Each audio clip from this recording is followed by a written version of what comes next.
up, you guys? Welcome back to my channel, and if you're new here, just welcome. My name is Gemma Jade, but today we are going to be discussing the correlation between abductions and strange dreams. This is a shorter one today, guys, but I do have some bonus videos coming up for you, things that I haven't done before, things that I'm trying to branch out into, and that's all in the next few weeks. So my usual 2-a-week upload schedule is probably going to go to at least 3, at most 4, and we'll move on from there. It's recently come to my attention, mainly from all of the emails I've been receiving from you guys, but also due to all of the research I've been doing into all aspects of abduction phenomenon, again, mainly at your guys' request, that there is more than just a mere coincidental connection between being abducted by or merely having contact with extraterrestrials and having strange or nightmarish dreams and or visions. This isn't a new piece of knowledge either, and has in fact been happening for as far back as we know abductions to have been taking place, or at least since they've been being reported, and especially since reporting these experiences and traumas has become more mainstream, so more acceptable to do so. The abduction of Betty and Barney Hill in 1961 is a great example of how these nightmares and nightmarish dreams kind of brought them to considering that something more had happened to them. As we move through this video, please keep in mind that there are many connections that need to be made and many contradictions that still need to be ironed out. It seems as though one of our favorite new topics on this channel, shadow entities, might have something to do with all of that too. I just wrote an entire book on these shadow entities and sleep paralysis phenomenon and posited all types of theories, like whether or not they're shapeshifters, demons, time travelers, or even extraterrestrials. It all adds up somehow. So turn on your nightlights and put on your sleep masks as we settle in for the correlation between alien abductions and strange dreams, and possibly shadow people as well. Let's jump right in. In Boston, Massachusetts in 1961, a woman named Sally Salisbury woke from a restless sleep to the sight of several hate-filled and definitely malevolent shadow entities standing over her and staring down at her, apparently watching her as she slept.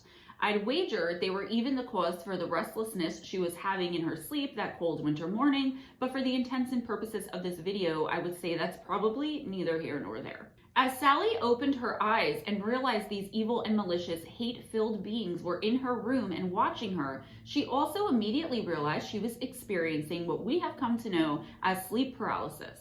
The paralysis lasted only about a minute or two, and the entity vanished immediately upon her being able to move again. The next night, though, Sally had a really terrible dream where she was brought onto a spaceship where she was the victim of extremely invasive testing and procedures seemingly of a sexual and or genetic nature. It involved invasive procedures in her private areas. So what's happening here? Is this some sort of new development with shadow beings lurking around potential abductees as some sort of warning, or perhaps even a prelude to the traumatic abductions themselves?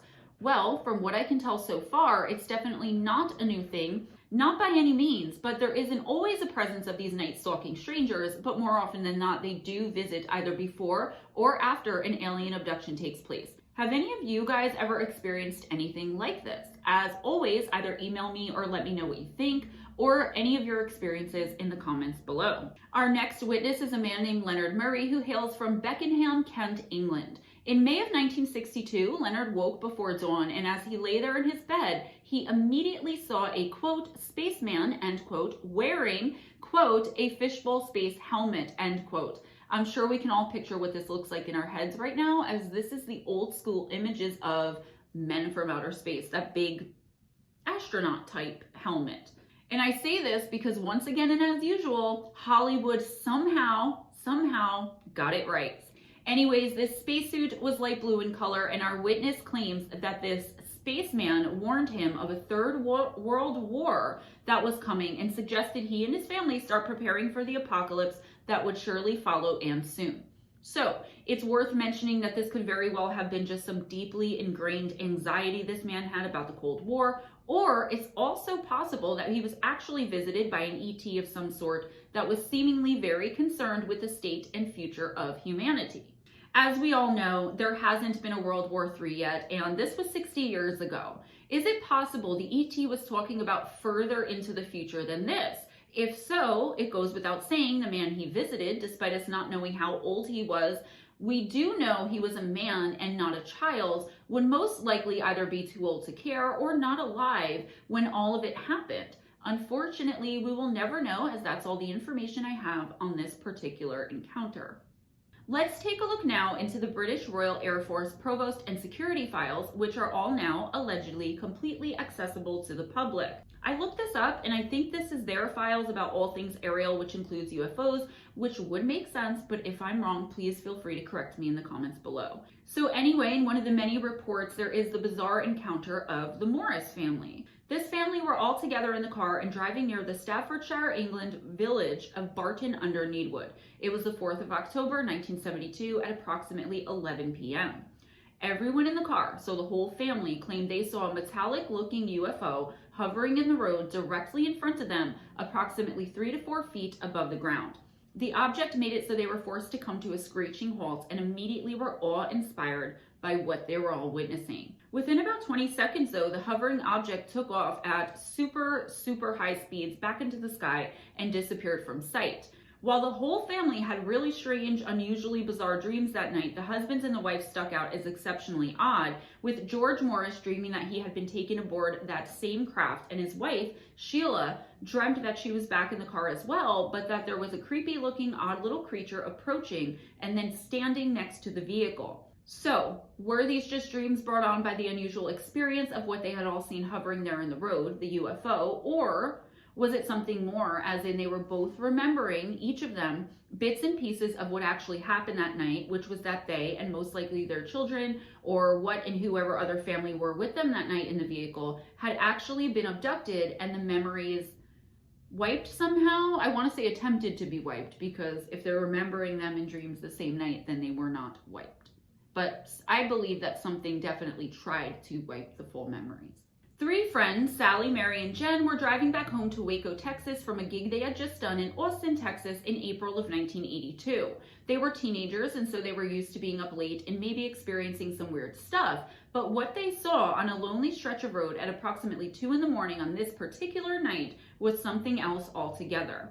They experienced what this community has come to know and accept as missing time. The drive from Austin to Waco isn't a very long one, but when the girls got home, they were all freaked out by the 3 hours they all seemed to be missing and have no memory of.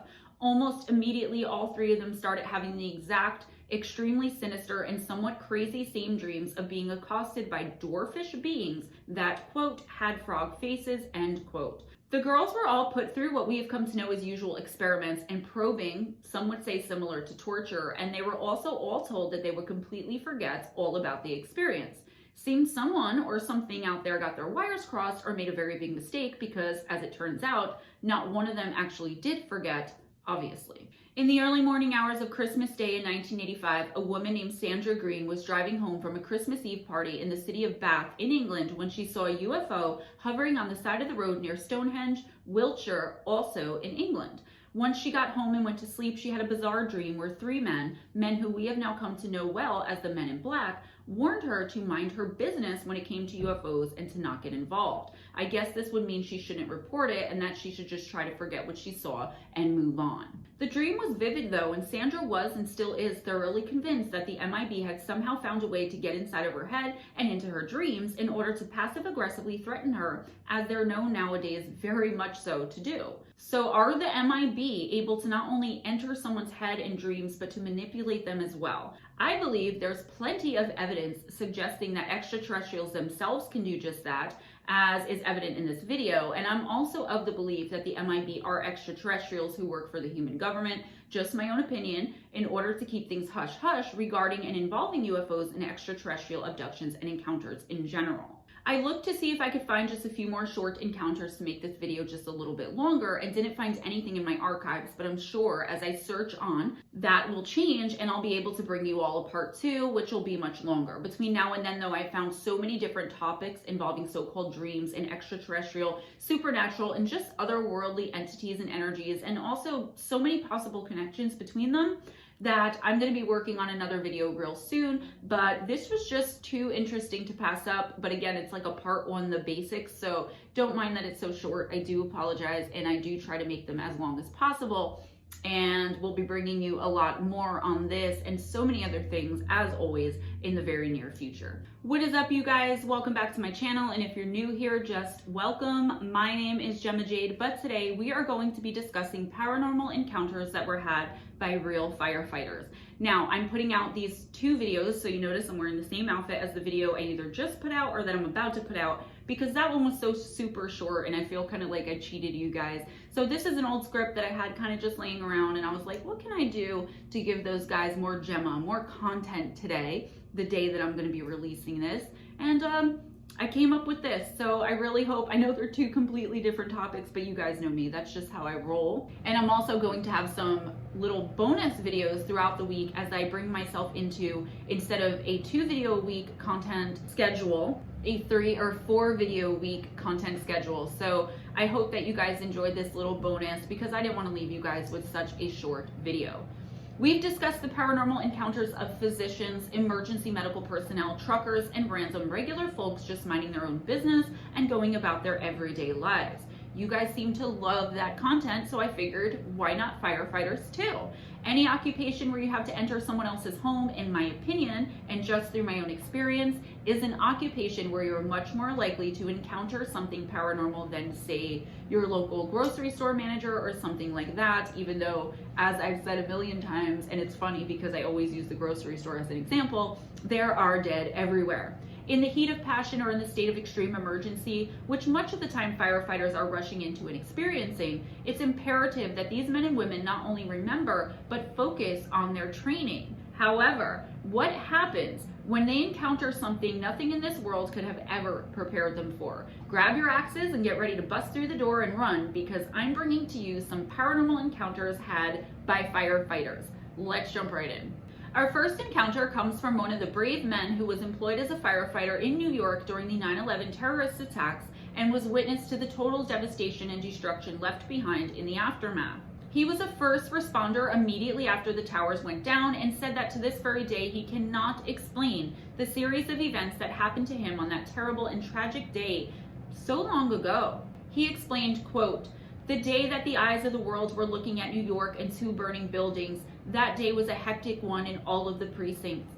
We got calls in early and drove fast to the World Trade Center. We pulled up and parked in front of the entrance. We got the hoses ready and rushed through the front entrance. We were clearing floor by floor. We were so close to the ground levels when I got separated from the rest of the unit. I was checking out offices when I saw some movement in the corner of my eyes. I snapped around and behind me stood a man, but the man's skin was burned black. He had a fireman's uniform on him and pearly blue eyes. I stood in shock and surprise and muttered, 'Sir, we need to get you out.' He just stood there as I said that. He opened his mouth and said, 'Your house is on fire. You should leave right now and save your wife and kids.' I was perplexed by this statement, and just as I was about to approach him to usher him outside, this horrible vision played in my head. My house was on fire. Walls were melting down. I could see my wife on the 2nd floor holding my infant son in her arms. They both got engulfed by the flames. They were gone in front of my eyes. I suddenly snapped out of this vision. I shook my head to check if I'm still here and saw the man was gone. Without any thought, I started running down the stairs, then to the front door. I never stopped running. I ran past my sergeant. I ran an entire block when the building collapsed. I didn't even stop for that. I ran to my house. To my relief, it was not on fire. I looked for my wife immediately. When I found them, I just embraced them and cried. I never told them about the vision. All I knew was that that man saved my life. I was the only survivor that day from my unit," end quote. So what do you guys think is going on here? I'm not sure, but I do believe that there's a possibility that this was a deceased firefighter either from earlier that day or whenever, because I mean, I'm only assuming here, but makes sense because the entity or the apparition was wearing a fireman's outfit or uniform. Also, some speculation, maybe this witness was entering the 2nd tower, and this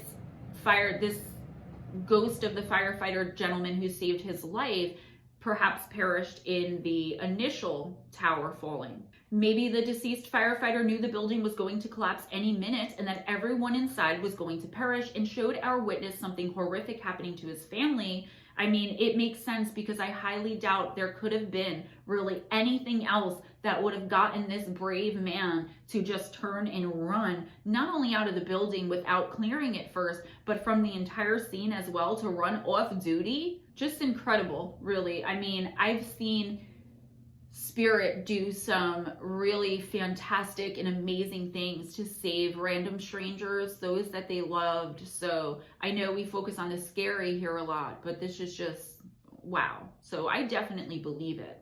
Our next witness had been a junior firefighter for about 3 months when he finally got called to a real emergency. In the rig with him on the way to the fire were a chaplain, another junior firefighter, and 3 other interior firefighters whom he had never seen before and didn't recognize. I had to look up what interior firefighter meant, and this is what I was able to pull up. Quote, interior firefighter means an active volunteer firefighter who A, has the minimum training to conduct interior structural firefighting duties as determined by the fire district, department, or company, end quote. Okay, so he thought having so many interior fighters in the rig was odd, but he figured he just hadn't met these other men yet and that they all had their own purpose. He pulled the seat down for there to be enough room and off they went, barreling toward the emergency with sirens full volume and lights flashing, etc. He talks about what happened when they first arrived there at the scene. He said, quote, we arrived on scene and the first thing I noticed after the fire was the crowd. So me and the other junior provided crowd control while the engine showed up with exterior firefighters. I honestly don't remember much from this. The prior excitement had boiled into fear and anxiety. The 3 interior firefighters went in and, truth be told, the fire wasn't all that bad in hindsight. I would see much worse fires. Anyway, I'm not sure how much time had passed, but before I knew it, the fire was still burning the house and 2 of the interior firefighters were back outside as their air cylinder had run out. Then I remembered the 3rd guy and I asked the other junior how long the guy sitting across from me on the truck had been at the station, as he seemed to have a great composure and could maintain calm breathing in a fire. I had only seen him in turnout gear, so I didn't know his body type. The other junior looked at me and said, we only had 2 interior firefighters on the call with us, and I told you on our way here that you didn't need to sit in the spare seat. Confused, I approached the chaplain and asked him if we had 3 interiors on the truck with us. He said no. When the fire was put out, we went inside and did our thing. I found no trace of another firefighter. When we got back to the station, I asked the chief about the man. I have a good description, I think, and the chief gave me a confused but interested stare. He brought me to the off-duty room upstairs and showed me a picture on the wall and pointed to a firefighter in his turnout gear along with a much younger chief and asked me if that was the man I saw. It was, and I told him this. He told me his name and that he had passed away from lung cancer in 2002. A lot of firefighters die this way, sadly, and I doubt he was the only one to die this way at our station. I believe he was watching over me on my first call, as I'm sure he did with the other junior, end quote. In my experience, people who die in the line of duty, like soldiers, police officers, firefighters, are a whole different breed of spirit, guys. They live and die with a sense of pride, honor, and duty, and I wholeheartedly believe that there are more than likely hundreds of thousands of stories floating around out there of similar experiences with guardian angel heroes. Here is another similar experience that comes from a witness who said that he had an encounter with something or someone that seemed to be watching over not only him, but the whole crew. Here's what he had to say about it. Quote, our firehouse isn't haunted, at least not on a regular basis, but one of our engines is. 2 examples I have personally seen and experienced are, first, we were responding to a call in a dark, secluded industrial area one night when the engine suddenly sputtered, stalled, and coasted to a stop right in front of a railroad crossing with no gates. Just as we stopped, a freight train came through. The engine started right up and ran fine after the train passed. The second example happened one blazing hot summer afternoon when we were called to a highway construction site for a burning shanty. We pulled up and began advancing the hand line when it suddenly seemed like the hose became tangled up in the hose bed. We went back to the engine to check, and just then the shanty blew up into thousands of tiny pieces.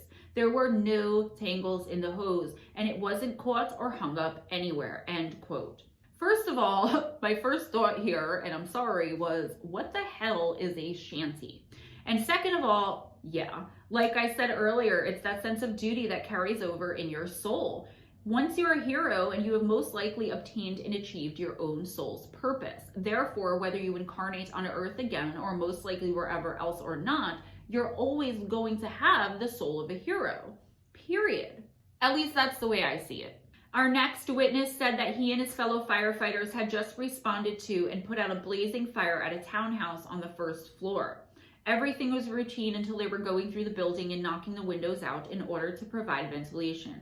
As he went through doing this, he said he found something strange in the living room of the place. He further explained, quote, "After the smoke had risen, we noticed that the living area to the rear of the kitchen, which was on the right-hand side as we entered, had taken significant smoke and heat damage. On the wall was a picture of Jesus Christ, and it was the only object in the room that appeared untouched. Even the wall behind the picture was smoke-stained and blistered." There was evidence of 2 streams of water that had trickled from the lower corners of the picture to a point in the middle of the wall where they met and continued on down the floor. The odd thing was that the line had been pulled through this room and was flowing into the kitchen to push the fire out the front through a large vented window. No water had been flowing in the room, and the steam produced had been pushed out the window. Even the fire marshal was amazed, and we haven't seen anything like it since. It kind of makes me wonder, end quote. All I'm going to say is I will reiterate, I say constantly, and that's it. Jesus is a rock star. Point blank, period. Moving on now to something a bit more sinister, and according to our witness, something possibly demonic and involving satanic worship as well. I'll let our witness explain it to you. Quote, "There was a fire about 6 or 7 years ago. The call was weird from the start. The first due engine didn't want to start. It was out on a run about 20 minutes before they got there. The house was fully engulfed. When they got there, the fire was burning in strange ways. At one point, flames were shooting out a window and taking a 90-degree turn upward. The investigators' pictures show the face of the devil in the smoke and the flames. I know it sounds like BS, but I have seen a few of these pictures and I've talked with some of the investigators. They were saying that the basement was rocking. When they went back the next day, it looked as though nothing burned downstairs. The weirdest part of the fire was the 911 call. The dispatcher said the caller's wife was in the background screaming, 'You effed him off now. Look, he's gone and burned the place down.' These people were allegedly Satan worshipers. Everyone in the department is afraid to even go on that road for calls. Incidentally, the name of the road is Angel Hill." Pretty weird, end quote. That was written a little bit confusing, but I hope you guys got the gist of it. I'm assuming that the witness, provided we believe this encounter really happened, is saying that the wife was telling the husband he had pissed the devil off and that the devil in turn was burning down their house. Pretty creepy, and honestly, this is why we don't mess with the devil or his minions. Can't ever be trusted, obviously.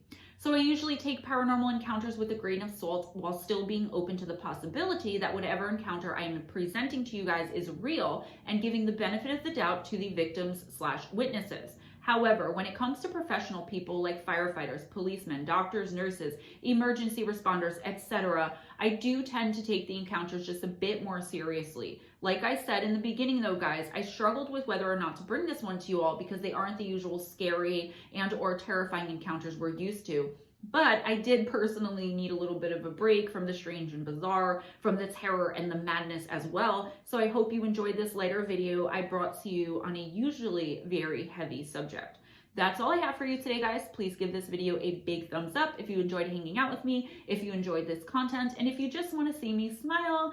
Spread the love by sharing this video, and please subscribe if you haven't already. In the description box, you will find links to Amazon for all 3 of my books, both Kindle and paperback version. Missing the Fae Theory, Encounters with Evil, 101 True and Terrifying Stories, and my newest release, which released just this week, Shadow Entities, Sleep Paralysis, and Beyond. That's Kindle and paperback. If you would like an autographed copy, email me before you make the purchase at GemmaJadeParanormal@gmail.com. Also, new information in the description box about new types of readings I'm doing, new things I'm doing with readings, Celtic Cross for Oracle for love readings, more specific readings like love readings, readings about business. I'm also allowing up to 3 questions to be asked depending on what type of reading you purchase and things like that. So please check that out as well. I'm planning on doing a few bonus videos this week and next week to see if I can keep up with the 3 to 4 video a week content.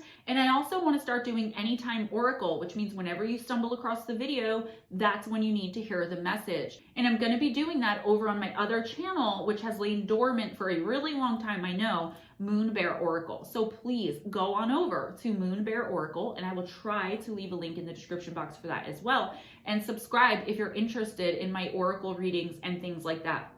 live intuitive oracle with myself and Ghost Dragons every Wednesday night from about 7:15, 7:30 p.m. Eastern time to 11:30ish p.m. Eastern time is still going to be right here on this channel though. That's the oracle I'm keeping on this channel.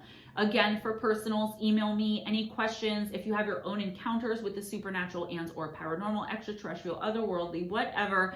It's been a long time since I've done a listener encounters, and I really am trying to get up the motivation with everything going on to put one together. Also, Ghost Dragons and I want to do a small group of like maybe 1 week, a month we'll do manifestations. The next week I'll teach how to read oracle a little bit over time, things like that, where we want to try to do something on a smaller scale for 1 week each month. So the first week of every month we'll do manifestations. It'll be myself, Ghost Dragons, and between 3 and 5 of you guys. It's not going to cost a lot, and then we just get into this small group and do what we're going to do. So I'm trying to think of something like that. Anything you guys are interested in, you can always send me suggestions, okay?